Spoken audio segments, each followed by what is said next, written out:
Greetings, you everyone! I am Tim Curry, and I welcome you all back to the Alien Force Retrospectives. And today, we shall be discussing what is considered the greatest of Ben 10 Alien Force episodes, mostly because, why isn't it?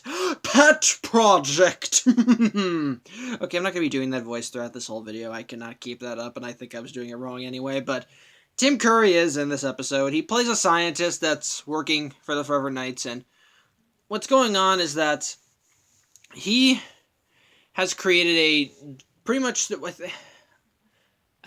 I don't know, some kind of, it's pretty much a giant spaceship that's used spare parts from all these alien pieces of technology all put onto this ship. It's pretty much just a giant giant flying weapon, and their intent is that they plan to use this ship I think I remember the dragon. I forgot his name, or if he had a name, I don't remember. But their plan is that this is going to be their attempt to try and go to the dragon homeworld, and ultimately, and pretty much wipe out his species. But there's only one problem: the controls are too complex for any human being to understand, so they can't actually fly it. However, they do have an out. It turns out that they've gotten reports of some creature, so this thing that's been going around causing mayhem that seems to be mechanical and organic. It can assimilate anything it touches and copy them. And of course, that thing is Ship. It is so obviously Ship. They show it's Ship, who actually displays a power that I kind of don't think is possible, since he's a galvanic mechamorph, aka an upgrade. Pretty much, apparently Ship has the ability to, when he merges with machines and upgrades them and everything, apparently he actually is able to transform into that machine. It's like if Ship merged with my tablet right now. Essentially, I just lost a tablet. That he's the tablet now, and he can turn back into whatever he wants. Essentially, that's exactly how it is. But it's just kind of weird for me, since Ben didn't show that ability as upgrade, so it kind of feels odd. But I'm looking past it because apparently he's been using this trick he's been showing off this trick to Julie. It turns out that Ship has kind of been Julie's quote-unquote pet. As he's been popping in and out, it turns out that Julie's been taking care of him, watching him do his tricks. Plus, she plays with him every once in a while, and that's pretty much what happens. And that's what happens in this episode. He pops in, shows her a few of them tricks, and then she leaves him. Because Gwen are going shopping, and Kevin's driving them. Ben's not there because he's told Julie he had homework, and in reality, he's just sitting at home watching a scary movie, which is actually kind of amusing. It's actually normal Ben behavior that you would expect, kind of. But Ship doesn't want to see Julie go, so he latches himself onto the back of Kevin's car. But while they're going, a Forever Knight chases after them. This is a hunter named Sir Morton, who is kind of, who has a bit of a Courtney accent with him right there. At least, and apparently he's just called Big Boot and all that, but pretty much he was tasked by, I'm just gonna call him Tim Curry. I can't think of him any other way. I'm just gonna call him Tim Curry. Pretty much Tim Curry. He was pretty much tasked by Tim Curry to find Ship, and how he located him, I have no idea. Maybe he scanned for him. I don't know, but he knows that he's on the back of their car, so he attacks. So he attacks them. Kevin tries to fight him off, while Gwen keeps Julie safe. And Gwen calls Ben to let him know what's happening, so Ben races off to go save them. But, of course, Sir Morton manages to knock Kevin down, and he manages to get Ship. And I'm guessing that in between the peer pressure episode and this one, Ben and Julie told Gwen and Kevin about Ships, which makes sense, kind of what's going on. But pretty much, when Ben arrives, he learns the situation, and pretty much they all know this is bad. This is very bad. For Julie, it's kind of a personal stake because she calls Ship her pet. But And it kind of leads to some conflict between Ben and Julie, because Ben thinks Chip's just too dangerous to keep around. I'm sorry I'm burping. I just ate a little. I ate a little while ago, and it's still digesting. But anyway, pretty much he thinks Chip is just too dangerous, and he wanted nothing to do with it. Well, Julie, of course, and Julie is just angry because Ben is angry at her for keeping Chip as a pet. But pretty much they know. But pretty much regardless of their feelings, they all know that the Forever Knights cannot get their hands on Chip because he's a galvanic mechamorph. Everything he touches, he can assimilate and turn into, make more powerful. Essentially, it's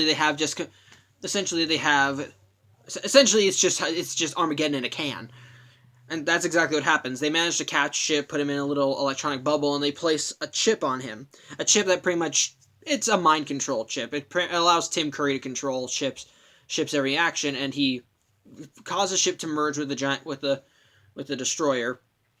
In the meantime, after the group manages to get back to a garage. I think it's either Ben and Gwen's, or maybe it's Kevin's garage. I don't know. Where he manages to fix his car after it was damaged, and so they try and find out where the Forever Knights are. And Julie says maybe they're at this castle estate place, or this estate that looks like a royal castle, which they're lucky that it is. So they manage to get there, but they're ambushed by Forever Knights. They manage to subdue them, and they go down to the basement where the lab is, and unfortunately, pretty much they're pretty much outgunned.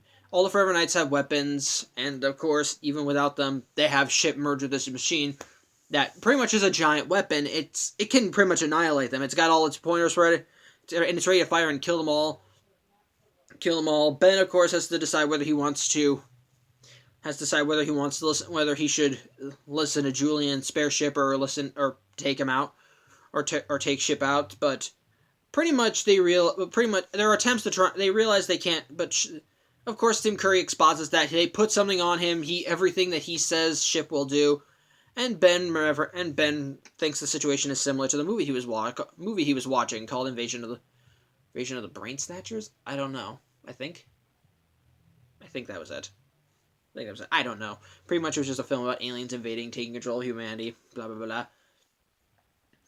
And so, with that in mind, though, Julie decides to try and play the I love you sort of route. She goes to Chip, pleads with him, says, "You're a good boy, you're my pet, I love you, I know you won't do this," and kind of cliche, but it works, because Chip manages to break through the programming. He powers down, turns into his cute, cuddly size. Of course, the Forever Knights aren't going to let them live. Chip turns back into the ship and points all its weapons at them. And while Tim Curry is wise enough to say, okay, maybe we should just step back, Sir Morton's an idiot and decides, screw it, we're killing them even if we die with two, even though odds are they will lose too. So, Chip pretty much destroys the lab, and from what it looks like Tim Curry dies in the lab. Because we see him not able to get out with the rest of the Knights. We see him just left there. We see Ben just glaring down at him. I assume he's dead. I assume Tim Curry is dead. That's what I guess. But they managed to escape. Chip now can turn into a giant battleship whenever he wants. And Julie says that that Ben, Gwen, and Kevin can borrow him if they help her take care of him. So. Admittedly, I'm going to say this up front, I think I've seen better episodes than this. Because looking back at it, it didn't really stick out to me as much. It stuck out to me more than Undercover, but aside from Tim Curry, not a lot stuck out to me. Watching it now, though, I think it's still got a lot work. There's still enough in it to make it worth a watch, because one, we get some nice character stuff with Ben and Julie. We see more of their relationship going, and we also see more of Ben kind of being Ben, and how Julie has to deal with that. And I'm not gonna lie, she's very good, and she's a good counterbalance to him. Essentially, while she is supportive of him and wants to see him do good things, she does have problems with his asshole behavior, especially when he looks down at her for Chip. When Ben tells her, "No, don't go. No, you can't come with us," she says, "Screw you, I'm going." She's stubborn. She's stubborn. She can be snide. She has her limits with Ben. I like that. I do actually like that. I also like that she gets more integrated into the group, because beginning of the episode has Julie and Gwen planning on going shopping together, even squeeing. It's pretty much just teenage girl stuff. I like that. I do like it's more development, especially when you see Ben and her actually disagreeing on something. One of them not supporting the other. Julie, since they're not on the same page, and that's actually kind of one of the reasons why I liked Julie as a girlfriend, because as a love interest, because she had her limits. She cared about Ben, was supportive of him. She had a line. Had a line of how much stuff she was willing to do, and on top of that, she and Ben would butt heads at points. They did care about each other to the point where they actually did make up, to the point where they would always kiss and make up without the kissing. But they did. But it was nice seeing them actually kind of butting heads, and it annoys me that what happens with her in Omniverse. Not gonna talk about that. That's another show.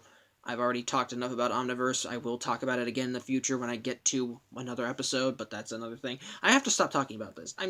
Bottom line, it's just a nice episode character-wise with Julie and everything. It's nice to see Ship again and kind of seeing more how he's going to be more integrated into the show. That he actually does become a prominent figure. Because, yeah, he does become a prominent figure later. And later on, with the whole being able to turn to a giant, giant ship with a web of death and destruction. I like that. It's very nice. Very nice. But I think one of the major strong points in this episode is kind of the humor. It's kind of it's a more humorous episode, and I think with the Tim Curry, you kind of expect that. Tim Curry is, of course, he's the over-the-top kind of acting you would expect from him in a voice acting, when he's voice acting or something. It's a Tim Curry performance, and it's enjoyable.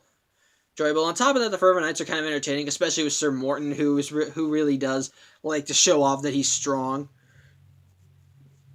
And it's definitely amusing. We got some nice zingers between everyone.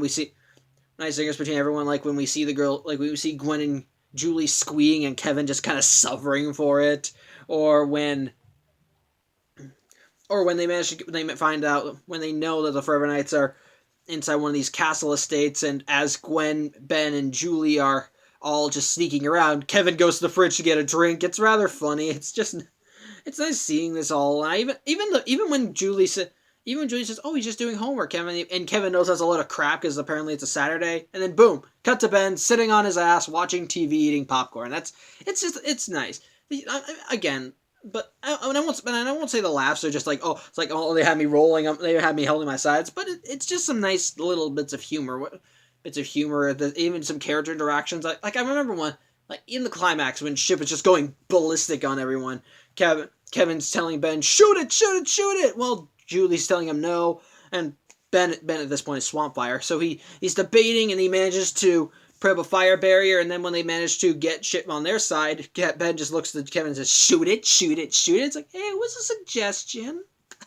It's not great humor, but it's amusing, and the whole episode's kind of littered with it, and I kind of like that, so, yeah. So, pretty much, it's got enough humor and so forth to try and... It's got enough humor and so forth to keep it entertaining, especially with Tim Curry in it.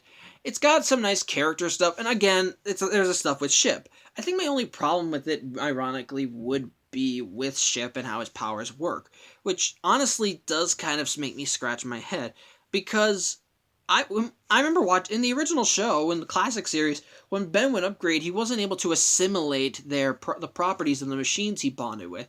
He had one amorphous form. He had one form that when he could merge with the machine, upgrade it, and make it his own, but for only as long as he was merged with it. He had that little eye thing that he could even turn into energy and whatever But otherwise, I don't remember seeing anything with. Otherwise, I don't remember. That wasn't something that occurred in the show. I think that was just something that they put in to try and be able to keep Ship in, and actually have him be able to turn into that, well, Ship. So, I don't know. It's kind of a minor thing, but it is a continuity issue but it is a bit of a continuity issue. But otherwise, it's not a big deal. The rest of the episode's fine. Now the Forever Knight's back, so that's nice. Tim Curry is a fun villain, especially with. Sorry, still digesting. Especially with Tim Curry by his side, especially with Sir Morton. They have some nice. Hold on. Sorry about that. I'm almost done anyway. My dog entered the room. I had to close the door. There was a competition going on outside. Anyway, bottom line, it had good villains with Tim Curry and Sir Morton. Had some nice character moments between Ben and Julie. Some nice humor. It had some more developments with how the show will operate. And I'm sorry, my dog is drinking water right there. So, I think I pretty much said all I have to say. And I think now is a good time to pretty much cut this off. So, yeah, thank you for watching. I'm Samuel Johnson, and tune in next week where Ben's secret starts to get out with the first few people that he doesn't really want, that would be the most worried for him. His parents. So, yeah. Again, thank you for watching. I'm Samuel Johnson, and I'll see you next week. Take care.